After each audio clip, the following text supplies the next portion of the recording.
নমস্কার, আমি দীপিকা ব্যানার্জি। আমি আজকে আবারও নতুন একটা রেসিপি নিয়ে চলে এসেছি আপনাদের কাছে।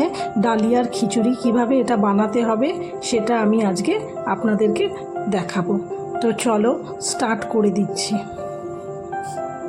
প্রথমে কড়াইটা গরম করে নিতে হবে গ্যাসে, তারপরে তেল দিয়ে তেলটাকে গরম করতে হবে। তারপরে একে একে ফোড়ন দিতে হবে, তেজপাতা, শুকনো লঙ্কা, জিরে ফোড়ন দিতে হবে। দিয়ে একটু নাড়াচাড়া করে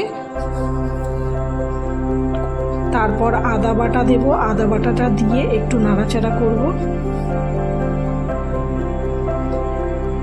তারপরে টমেটো অ্যাড করব। টমেটোটা একটু নাড়াচাড়া করব। যখন একটু সফট হয়ে যাবে ততক্ষণ আমরা ওয়েট করব। তারপরে টমেটোগুলো সফট হয়ে যাওয়ার পরে একে একে সমস্ত সবজি আমরা অ্যাড করব। এর মধ্যে আমি গাজর, ক্যাপসিকাম, বিনস এগুলো অ্যাড করেছি। আপনারা অন্যান্য আরও অনেক সবজিও দিতে পারেন।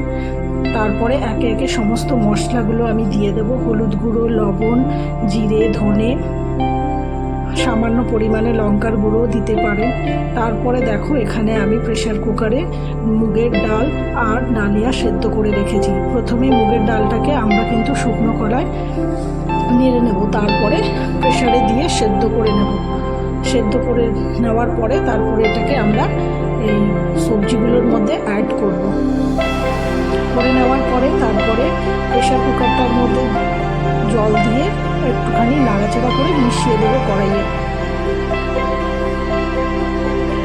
তারপরে একটুখানি ফোটাবো, মিষ্টি দেব সামান্য পরিমাণে, তাহলে স্বাদে ভালো হবে।